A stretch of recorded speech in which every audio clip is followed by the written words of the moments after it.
Hello எல்லாருக்கும் வணக்கம். ஃப்ரெஷ்ஷான பச்சை பட்டாணி வச்சு ஒரு புலாவ் ரைஸ் 10 மினிட்ஸ்ல ஈஸி அண்ட் டேஸ்டியா ஒன் பாட் ரைஸ் ரெசிபி எப்படி பண்றதுன்னு பார்க்கலாமா? அதுக்கு முன்னாடி நம்ம சேனல்ல சப்ஸ்கிரைப் பண்ணாதவங்க சப்ஸ்கிரைப் பண்ணிக்கோங்க. இப்போ எப்படி பண்றதுன்னு பார்க்கலாம் ஒரு வாங்க. குக்கர்ல 2 டேபிள் ஸ்பூன் கீ அப்புறம் 1 டீஸ்பூன் ஆயில் ஆட் பண்ணிட்டு ஒரு 10 முந்திரி போல போட்டுக்கோங்க. நெக்ஸ்ட் ஹோல் ஸ்பைசஸ் போட்டு நல்லா பொரிஞ்சதுக்கு அப்புறம் ஸ்லைஸா கட் பண்ண 2 பெரிய வெங்காயம் அப்புறம் கூடவே ஒரு 5 பச்சை மிளகாய போட்டுக்கோங்க.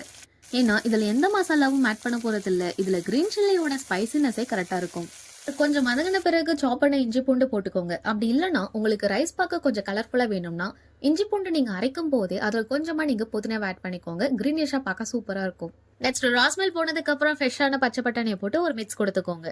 1 கப் பாஸ்மதி ரைஸ்க்கு 1.5 கப் வாட்டர் ஆட் பண்ணிக்கோங்க. அப்புறம் தேவையான அளவு சால்ட் ஆட் பண்ணிக்கலாம். நான் 1 கப் பாஸ்மதி ரைஸ் ஆட் பண்ணிக்கிறேன். நல்லா மிக்ஸ் பண்ணி விட்டு குக்கரை மூடிய போட்டுக்கோங்க. 2 விசில் வர வரையும் ரைஸை வேக வைங்க. ஃபுல் ப்ரெஷர் இறங்கிட்ட பிறகு ஓபன் பண்ணி ரைஸை உடையாம எடுத்து சர்வ் பண்ண வேண்டியதுதான்.